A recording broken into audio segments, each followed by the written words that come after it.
Hi VIPs, இந்த வீடியோல நம்ம என்ன பார்க்க போறோம் அப்படின்னா CAA citizenship amendment act 2019 March 12ஆம் தேதியிலிருந்து, அதாவது நேத்துல இருந்து அமலுக்கு வந்திருக்கு. சோ இதை பல கட்சிகள் எதிர்க்கிறாங்க, பல தரப்பினர் எதிர்க்கிறாங்க, பல பேர் இது ஆதரவுக்கும் கொடுக்குறாங்க இதுக்கு. சோ இது என்ன காரணம் பல பேர் எதிர்க்கிறதுனால, இதனால நம்ம நாட்டு மக்களுக்கு என்னென்ன பின்னடைவுகள் வரும் அப்படின்றதெல்லாம் டீடைலா பார்த்துடலாம். வாங்க வீடியோக்குள்ள போலாம். ஃபர்ஸ்ட் நம்ம நாட்டுல குடியுரிமை இருந்தா அதனால என்னென்ன பயன்கள் அப்படின்றத பாத்துடலாம். அதுக்கப்புறம் அந்த குடியுரிமை சட்டம் யாருக்கெல்லாம் தகுதியானது, யாருக்கெல்லாம் கொடுக்கலாம், யாருக்கெல்லாம் டைம் ஃப்ரேம் வச்சு கொடுக்கலாம் அப்படின்றத நம்ம டீடைலா பார்க்கலாம். ஒரு இந்திய குடிமகனா நம்ம நாட்டுடைய சிட்டிசன்ஷிப் நமக்கு இருக்கும் பட்சத்துல நம்ம நாட்டுல இந்தியாவில நீங்க எந்த பகுதியில வேணாலும் குடியேறி உங்களுடைய வாழ்க்கையை நீங்க நடத்தலாம். அது மட்டும் இல்லாம உங்களுடைய தகுதிகளை நீங்க வளர்த்துக்கிட்டு பல எக்ஸாமினேஷன்ஸ் இருக்கு. உதாரணத்துக்கு TNPSC இருந்து UPPS எக்ஸாம் வரைக்கும் இருக்கு. பல எக்ஸாம்ஸ் பாஸ் பண்ணி நம்ம நாட்டினுடைய அரசு வேலைகள்ல நீங்க சேரலாம். என்றைக்கும் எந்த காரணத்தினாலும் இந்த நாட்டை விட்டு நாடு கடத்தப்படாமல் நிம்மதியாக நம்ம நாட்டு இந்தியால நீங்க வாழலாம். சோ நாலாவதா பாத்துக்கிட்டீங்கன்னா உங்களுக்கு ஓட்டர் ஐடி கிடைக்கும். 18 வயசுக்கு மேல இருக்கிற எல்லாருக்குமே அந்த ஓட்டர் ஐடியை வச்சுக்கிட்டு நம்ம நாட்டு அரசியலை யாரு ஆட்சி செய்யலாம் அப்படின்ற ஆட்சியாளர்களை நீங்க தீர்மானிக்கலாம். இது எல்லாமே ஒரு குடிமகனா உங்களுக்கு கிடைக்கக்கூடிய உரிமைகள் மற்றும் அதனுடைய பயன்கள். இப்ப இந்த குடியுரிமை யார் யாருக்கெல்லாம் கிடைக்கும், இதை யார் யாரெல்லாம் ஒரு எலிஜிபிலிட்டி கிரைட்டீரியால பெற முடியும் அப்படின்றத பார்க்கலாம். நம்ம நாட்டினுடைய இந்தியாவுடைய குடியுரிமை சட்டம் 1955ல சட்டமயமாக்கப்பட்டுச்சு. சோ அதுல சில செக்ஷன்ஸ்லாம் இருக்கு. அந்த செக்ஷன்ஸ் படி அது என்ன சொல்லுதுன்னா, செக்ஷன் 3 படி இந்த நாட்டில் பிறக்கக்கூடிய மக்கள் எல்லோருமே இந்த நாட்டின் குடியுரிமைக்கு தகுதியானவர்கள் அப்படின்னு சொல்லுது. சோ அவங்க எல்லாருக்குமே சிட்டிசன்ஷிப் கண்டிப்பா இருக்கும். அதை தவிர்த்து செக்ஷன் 4 வந்தீங்கன்னா அங்க என்ன சொல்றாங்கன்னா, அதாவது நம்ம நாட்டுல பிறந்து வெளிநாட்டுல போய் செட்டில் ஆயிருப்பாங்க இல்லையா, வெளிநாட்டுல உதாரணத்துக்கு அமெரிக்காவுக்கு போய் செட்டில் ஆயிருப்பாங்க, ஆஸ்திரேலியா, லண்டன். உதாரணத்துக்கு நம்மளுடைய சுந்தர் பிச்சை கூகுள்ல வேலை செய்யறாரு, அவர் அமெரிக்கால செட்டில் ஆயிருக்காரு. இந்த மாதிரி நம்ம நாட்டுல பிறந்து வெளிநாட்டுல வேலைக்காகவோ வேற ஏதோ காரணத்திற்காகவோ போய் செட்டில் ஆயிருக்காங்க. சோ அவங்க யாரு? அப்ப இந்தியன் ஆரிஜின் தான் அவங்க இல்லையா. அப்போ வெளிநாட்டுல போய் செட்டில் ஆன இந்தியர்களாக இருந்தாலுமே இந்தியாவுடைய குடியுரிமை சட்டம் செக்ஷன் 4 படி தன்னுடைய தாத்தா பாட்டி இல்ல அப்பா அம்மா இந்தியர்கள்ன்றத அவங்க இந்தியன் ஆரிஜின் அப்படின்றத கிளைம் பண்ணி அவங்களும் இந்தியாவுடைய குடியுரிமையை பெற முடியும். தொடர்ந்து செக்ஷன் 5 என்ன சொல்றாங்கன்னா, 1947ல தான் நமக்கு சுதந்திரம் கிடைச்சது, ஆகஸ்ட் 15ஆம் தேதி. அதற்கு முன்னாடி பல மதத்தினரும் இந்தியாவில், அதாவது இந்த பாரத்ல வாழ்ந்துட்டு தான் இருந்தாங்க. சோ சுதந்திரத்துக்கு அப்புறம் பாத்துக்கிட்டீங்கன்னா இந்தியா பாகிஸ்தான் இது போன்ற பிளவுகள்லாம் வந்தது.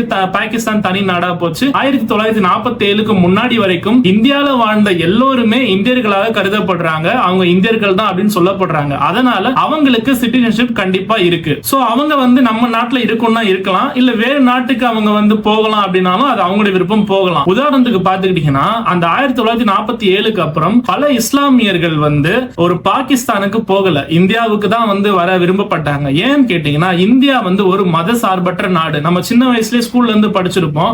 நம்ம குடிமையியல் அப்படின்ற சமூக அறிவியல் பாடத்துல குடிமையியல்ன்ற அந்த ஒரு பார்ட்டுக்கு போனீங்கனாலே ஃபர்ஸ்ட் பேராகிராஃப்ல இந்தியா ஒரு மத சார்பற்ற நாடு அப்படின்ற ஒரு நீங்க படிச்சிருப்பீங்க. சின்ன வயசுல இருந்தே உங்களுக்கு ஞாபகம் கூட வரும் இப்ப நான் சொல்றதுனால. சோ அதனால இந்தியா ஒரு மத சார்பற்ற நாடா இருக்கும் பட்சத்துல இங்க தீவிரவாதம் இது போன்ற எந்தவித ப்ராப்ளம்ஸும் இல்லாத பட்சத்துல இங்க நாம நிம்மதியா வாழலாம் அப்படின்ட்டு பலாயிரக்கணக்கான முஸ்லிம்கள் இந்தியாவை தான் சூஸ் பண்ணாங்க வாழ்றதுக்காக. பாகிஸ்தானுக்கு போல, சில பேர் பாகிஸ்தானுக்கும் போனாங்க. ஏன்னா அது இஸ்லாமிக் கண்ட்ரி, அது அந்த மதத்தினர் பெரும்பான்மையாக வாழக்கூடிய கண்ட்ரி. அடுத்து செக்ஷன் 6 என்ன சொல்லுது அப்படின்னா, வெளிநாட்டில் இருக்கக்கூடியவர்கள் மிகப்பெரிய அறிவியல் வல்லுநர்களாக இருக்கும் பட்சத்துல, மிகப்பெரிய அறிவியல் மேதைகளாக இருக்கும் பட்சத்துல, ஏதோ ஒரு துறை சார்ந்து மிகப்பெரிய ஒரு அறிஞர்களாக இருக்கும் பட்சத்துல அவங்க நம்ம நாட்டுல வாழ விரும்புனா, நம்ம நாட்டின் குடியுரிமையை பெற விரும்புனா அவங்களுக்கு குடியுரிமை கொடுக்கலாம் அப்படின்றதுதான் செக்ஷன் 6 சொல்லுது.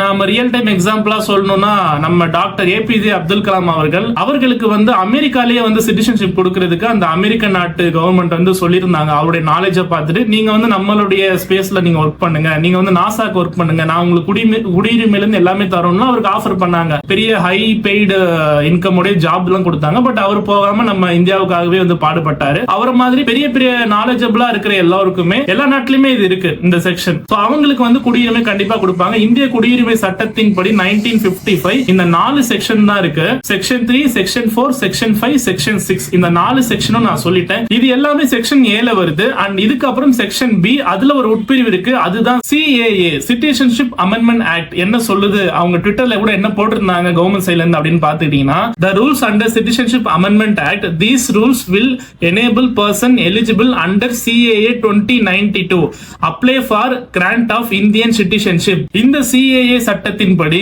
இந்திய நாட்டுடைய அண்டை நாடுகளான பாகிஸ்தான், ஆப்கானிஸ்தான், பங்களாதேஷ் அதாவது வங்கதேசம், இந்த 3 நாடும் என்ன நாடு நமக்கு தெரியும், இஸ்லாமிக் கண்ட்ரி. பெருவாரியாக முஸ்லிம் மக்கள் வாழக்கூடிய ஒரு கண்ட்ரிஸ் தான் இது எல்லாமே. சோ இந்த 3 நாடுகள்ல இருந்து இஸ்லாம் இல்லாத மதத்தினர்கள் இருப்பாங்க இல்லைங்களா, அதாவது நான் முஸ்லிம் பீப்புள்ஸ், அதாவது இஸ்லாம் மதத்தினை சார்ந்தவர்கள் இல்லாம மாற்று மதத்தினை சார்ந்தவர்களாகவும் இருப்பாங்க. யார் யாருன்னு பாத்துக்கிட்டீங்கன்னா, அதாவது இந்துக்கள், சீக்கியர்கள், பௌத்தர்கள், சமணர்கள், பார்சிகள், கிறிஸ்தவர்கள், இங்கிலீஷ்ல கூட சொல்லுவாங்க ஹிந்து, சீக், புத்திஸ்ட், ஜெயின், பார்சி, கிறிஸ்டின்ஸ். இந்த மதத்தை சார்ந்தவர்கள் எல்லாருமே குடியுரிமை பெற முடியும் அண்டர் CAA. எவ்வளவு நாள்ல பாத்துக்கிட்டீங்கன்னா 6 வருஷத்துல. சோ இந்தியாவில 6 வருஷம் நீங்க வாழ்ந்தீங்கன்னா உங்களால குடியுரிமை நீங்க பெற்றுக்கொள்ள முடியும் அப்படின்றதுதான். அதே மாதிரி டிசம்பர் 2014 வருடத்திற்கு முன்னாடி வந்த எல்லோருக்குமே குடியுரிமை இந்தியாவால கொடுக்கப்படும் அப்படின்றதையும் இந்த CAA திருத்த சட்டம் சொல்லுது. சோ இந்த சட்டத்தின்படி நான் சொன்ன மதத்தினர்கள் எல்லாம் 6 வருடத்துல குடியுரிமை பெற முடியும் இந்தியால. ஆனா இஸ்லாமிக் பீப்புள்ஸ் இஸ்லாமியர்கள் 11 வருடம் இந்தியாவில் வாழ்ந்தா மட்டும்தான் குடியுரிமை பெற முடியும்ன்றது ஜெனரலான ஒரு அந்த சட்டத்தின் படி சொல்லப்படுது. ஒரு சட்டம் ஒரு நாட்டுல ஏற்றப்படுது அப்படின்னா, குறிப்பா இந்தியான்னு வரும்போது நான் ஆல்ரெடி சொன்ன மாதிரி அது ஒரு மத சார்பற்ற நாடு இல்லையா. அப்போ ஒரு சட்டம் வரும்போது அது எல்லா மதத்தினரையும் பொதுவாக எல்லா மக்களையுமே ஒன்றுபட செய்யணும், இல்ல அவங்களுக்கு காமனா அது இருக்கணும். ஆனா இந்த சட்டத்துல இஸ்லாமிக் பீப்புளுக்கு இத்தனை வருஷம் ஆகும், நான் இஸ்லாமிக் பீப்புளுக்கு இத்தனை வருஷம் ஆகும் அப்படின்ற அந்த பிரிவினை பாகுபாடு இருக்கிறதுனால பல கட்சிகளும் பல அமைப்பை சார்ந்தவர்களும் இதை எதிர்க்கிறாங்க. பிஜேபி ஆட்சிகள் இல்லாத மாநிலங்கள்ல இருக்கிற எல்லா ஆளும் கட்சிகளும் இதை எதிர்த்து தான் சொல்லிக்கிட்டு இருக்காங்க. இந்த சட்டத்தை எதிர்க்கிறவங்க என்னென்ன காரணங்க சொல்றாங்கன்றத நம்ம மேஜரா ஒரு 3-4 பாயிண்டா நம்ம பிரிக்கலாம். ஃபர்ஸ்ட், நம்ம நாடு ஆல்ரெடி சொன்ன மாதிரி மத சார்பற்ற நாடு. அப்போ ஒரு சட்டத்தை அமல்படுத்தும் போது எந்த மதத்தினரையோ அது தாக்காத அளவுக்கோ இல்ல இழிவுபடுத்தாத அளவுக்கோ தான் இருக்கணும், எல்லாருக்கும் பொதுவா இருக்கணும். நான் முஸ்லிம்ஸ்க்கு இந்த மாதிரி ஒரு டைம் ஃப்ரேம், முஸ்லிம்ஸ்க்கு இந்த மாதிரி ஒரு டைம் ஃப்ரேம் அப்படின்ற ஒரு பாகுபாடை நீங்க வைக்கும் போது நீங்க ஒரு சைடு நீங்க ஃபேவரா இருக்கீங்க, ஒரு சைடு நீங்க அகைன்ஸ்டா இருக்கீங்க அப்படின்ற ஒரு வியூ கிடைக்குது. அப்போ இந்த மாதிரி நீங்க எப்படி அகைன்ஸ்டா இருக்கலாம் முஸ்லிம் பீப்புள்ஸ்க்கு? நீங்க எல்லாருக்குமே காமனா ஜெனரலா நீங்க வைக்கணும். சோ நீங்க எலிஜிபிலிட்டி கிரைட்டீரியா வைக்கலாம், ஆனா அது எல்லாருக்கும் பொதுவா இருக்கணும் அப்படின்றத நிறைய பேர் எதிர்க்கிற எல்லாருமே சொல்றாங்க.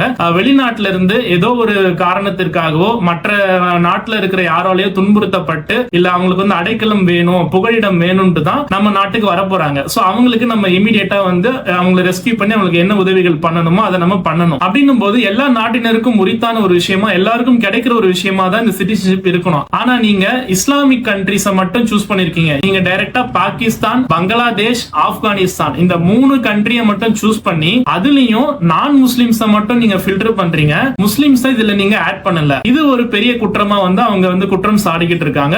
ஐ திங்க் இது ஒரு கரெக்டான பாயிண்டா தான் நானுமே பாக்குறேன். ஒரு நாட்டினுடைய அரசியலமைப்பு சட்டத்துல கொண்டு வர ஒரு குடியுரிமை சட்டத்துல ஒரு மதவாதத்தை இல்ல ஒரு பிரிவுவாதத்தை நீங்க எப்படி முன்வைத்து வைக்க முடியும் அப்படின்றதுதான் பலருடைய எதிரொலியா இருக்கு இந்த இடத்துல. குறிப்பா அசாம் மாநிலத்தை பாத்துட்டீங்கன்னா ஒரு பெரிய வலுத்த ஒரு போராட்டம் இந்த சட்டத்துக்கு எதிராகவே இருக்கு. ஏன்னு கேட்டீங்கன்னா அசாம்ல ஆல்ரெடி மக்கள் வாழ்ந்துட்டு இருக்காங்க.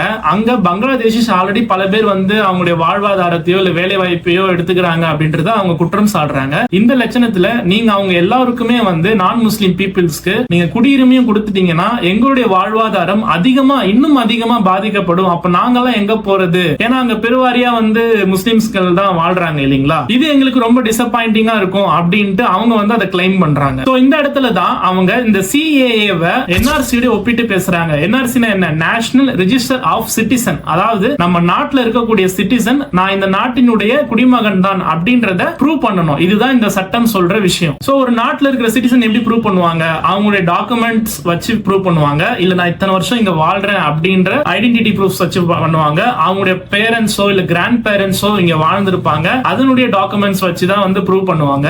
ஆனா கடந்த முறை எடுக்கப்பட்ட NRC உடைய கணக்கெடுப்பின்படி கிட்டத்தட்ட 19 லட்சம் மக்கள் இத ப்ரூவ் பண்ண முடியல. நான் இந்த நாட்டின் சிட்டிசன் அப்படின்றத டாக்குமெண்ட் வைஸ் ப்ரூவ் பண்ண முடியல. சோ அசாம்ல 19 லட்சம் மக்கள் விடுபட்டு இருக்காங்க. நாட்டினுடைய சிட்டிசன் அப்படின்ற ப்ரூவ் பண்ற பாயிண்ட்ல இருந்து விடுபட்டு இருக்காங்க. சோ விடுபட்ட இந்த 19 லட்சம் மக்கள்ல 12 லட்சம் மக்கள் யாருன்னு பாத்தீங்கன்னா இந்துக்கள் தான். அப்போ அவங்களுக்கு ஈஸியாக சிட்டிசன்ஷிப் கிடைக்கிறதுக்கான வாய்ப்பு அமையுது. இஸ்லாம் பீப்புள்ஸ்க்கு சிட்டிசன்ஷிப் ஈஸியா கிடைக்கிறதுக்கான வாய்ப்பு மறுக்கப்படுது அப்படின்னு அவங்க பார்த்து இதை வந்து இதுக்கு அகைன்ஸ்டா கிளைம் பண்றாங்க. அப்ப இந்த சிஏஏ சட்டத்தின்படி 12 லட்சம் இந்துக்கள் வந்து ஈஸியா அவங்களோட சிட்டிசன்ஷிப்பை வாங்கிக்க முடியும். அப்ப ரிமைனிங் இருக்கிற கிட்டத்தட்ட 7 லட்சம் இஸ்லாம் பீப்புள்ஸ் அவங்க எல்லாம் என்ன பண்ணுவாங்க அப்படின்றதுதான் வந்து அவங்களுடைய ஒரு கேள்வியா இருக்கு. அதனால இந்த சட்டம் அமல்படுத்த கூடாதுன்னு சொல்லி பல்வேறு எல்லா மாநிலங்களிலுமே இருக்கிற ஆளுங்கட்சிகள் வந்து எதிர்த்துக்கிட்டு இருக்காங்க. இந்த சட்டத்தின்படி 3 கண்ட்ரீஸ் தான் இடம்பெறுது இதுல, பாகிஸ்தான், ஆப்கானிஸ்தான், பங்களாதேஷ். அப்போ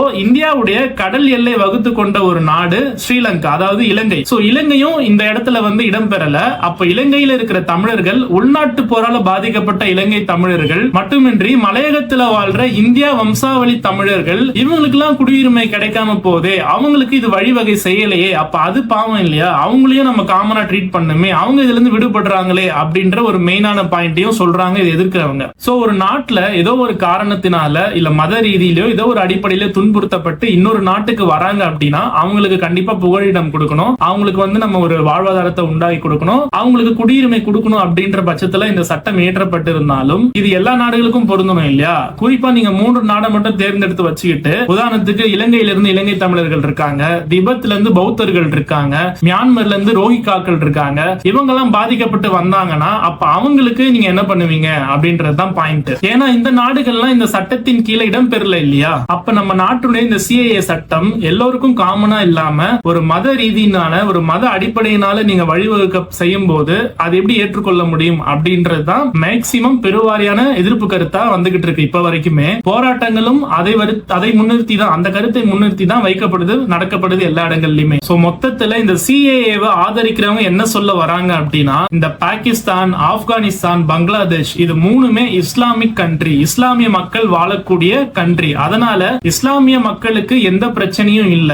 அந்த கண்ட்ரில வாழக்கூடிய மாற்று மதத்தினருக்கு தான் இஸ்லாமியர்களால பிரச்சனை, மாற்று மதத்தினர்கள் தான் இஸ்லாமியர்களால துன்புறுத்தப்படுறாங்க, வஞ்சிக்கப்படுறாங்க, பல பிரச்சனைகளுக்கு வந்து தள்ளப்படுறாங்க. அதனால அவங்க வந்து அடைக்கலம் தேடி புகலிடம் தேடி வர்றதுனாலதான் மாற்று மதத்தினருக்கு ஃபேவரா இருக்கிற மாதிரி இந்த சட்டம் வந்து ஏற்றப்பட்டிருக்கு அப்படின்ட்டு இதை ஆதரிக்கிறவங்க சொல்றாங்க. இப்ப இந்த பாயிண்ட்ல இருந்து நீங்க பாத்தீங்க அப்படின்னா கூட அது மட்டும் இல்லாம ஒரு வருஷத்துக்கு மட்டும் 1 லட்சம் பங்களாதேஷிஸ் இல்லீகலா இந்தியாவுக்குள்ள என்டர் ஆகுறாங்க.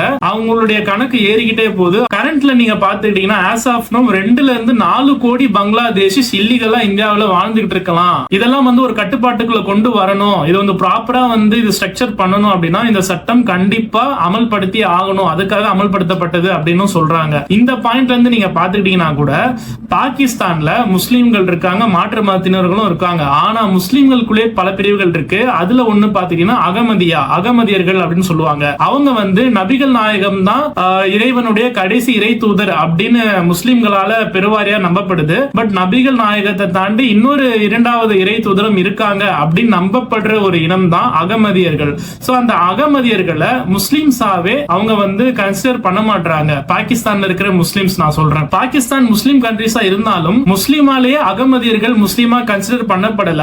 சோ பாகிஸ்தான்ல இருக்கக்கூடிய முஸ்லிம்ஸே அகமதியர்களை வந்து ஒரு மத ரீதியிலால அங்கீகரிக்கப்படவில்லை, அவங்களால அவங்களே துன்புறுத்தப்படுறாங்க. சோ ஒரு முஸ்லிம்ஸாலே முஸ்லிம்ஸ் துன்புறுத்தப்படுறாங்க. அவங்களுக்கு சப்போஸ் வந்து இது வேணும் அப்படின்னா, சிட்டிசன்ஷிப் வேணும் அப்படின்னா, ஆனா அவங்க முஸ்லிமா இருக்கும் பட்சத்துல நான் முஸ்லிம்க்கு தான் இங்க வந்து இந்த சட்டம் வந்து இது பண்ணுது 6 வருஷம் அப்படின்னா, அவங்க முஸ்லிமா இருக்கும் பட்சத்துல அவங்களுக்கு அது கிடைக்கிறதுக்கான வாய்ப்புகள் தள்ளி போகுது இல்லையா. அதையுமே அவங்க நம்ம யோசிச்சு பார்க்கணும். அது மட்டும் இல்லாம பாகிஸ்தான்ல எப்படின்னா, ஆப்கானிஸ்தான் எடுத்தீங்கன்னா அங்க ஆசராஸ் அப்படின்ற ஒரு இன மக்கள் இருக்காங்க, அவங்களுமே முஸ்லிம்ஸ் தான். ஆனா அங்க இருக்கிற சில முஸ்லிம்ஸால இவங்க வந்து வெறுக்கப்படுறாங்க, இவங்க வந்து பல இன்னல்களுக்கும் பல பிரச்சனைகளுக்கும் ஆளாகிறாங்க. அப்ப உங்க பாயிண்ட் படி பாகிஸ்தான், பங்களாதேஷ், ஆப்கானிஸ்தான் இது 3 முஸ்லிம் கண்ட்ரி அப்படின்னு எடுத்துக்கிட்டாலும் அந்த முஸ்லிம் கண்ட்ரில இருக்கிற முஸ்லிம்களாலே இன்னொரு இனம் சார்ந்த முஸ்லிம்கள் பாதிக்கப்படுறாங்க, துன்புறுத்தப்படுறாங்க. பாகிஸ்தான், பங்களாதேஷ், ஆப்கானிஸ்தான்ல இருக்கிற முஸ்லிம்களுக்கு அநீதியாக இழைக்கப்படுற ஒரு சட்டமா தான் அவங்களாலையும் பார்க்கப்படுது. இந்த சிஏஏவை ஆதரிக்கிறவங்க என்ன சொல்றாங்கன்னா, பாகிஸ்தான், பங்களாதேஷ், ஆப்கானிஸ்தான்ல இருக்கிற முஸ்லிம் பீப்புளுக்கு கூட குடியுரிமை வேணும் அப்படின்னா கண்டிப்பா அவங்க வரலாம், வாங்கிக்கலாம். பட் இந்தியாவுல வந்து இருந்து 11 வருடம் இங்க வசிச்சு அதுக்கப்புறம் அவங்க குடியுரிமைக்கு அப்ளை பண்ணி வாங்கிக்கலாம் அப்படின்னு சொல்றாங்க. மாற்று மதத்தினரா இருக்கும் பட்சத்துல 6 வருடம் மட்டும் வசித்து குடியுரிமையை வாங்கிக்கலாம் அப்படின்னு சொல்றாங்க. ஒரு எலிஜிபிலிட்டி கிரைட்டேரியால ஒரு ரிலீஜியன் ரிலீஜியன் இன்வால்வ் ஆகுறது அப்படிங்கிறது வந்து என்னைக்குமே ஏற்கத்தக்கது இல்லை அப்படின்றதுதான் மெயினான பாயிண்ட். இதுக்கு அகைன்ஸ்டா இருக்கிறவங்க எல்லாருமே சொல்றது. இதை பத்தி நீங்க என்ன நினைக்கிறீங்க அப்படின்றத மறக்காம கமெண்ட்ல சொல்லுங்க. அண்ட் வெளிநாட்டுல இருக்கிற உங்களுடைய ஃப்ரெண்ட்ஸ் இதை பத்தி, இந்த சிஏஏ பத்தி தெரிஞ்சுக்கணும் அப்படின்னு நினைச்சீங்கன்னா மறக்காம இந்த வீடியோ அவங்களுக்கு ஷேர் பண்ணுங்க. வீடியோ லைக் பண்ணுங்க, கமெண்ட் பண்ணுங்க, ஷேர் பண்ணுங்க. நீங்க ஃபர்ஸ்ட் டைம் நம்ம சேனலை பாக்குறீங்க அப்படின்னா இது போன்ற வீடியோக்களை தொடர்ந்து பார்க்க நம்ம சேனலை சப்ஸ்கிரைப் பண்ணி வச்சுக்கோங்க. மீண்டும் ஒரு நல்ல வீடியோல சந்திக்கிறேன். until then bye bye, see you guys.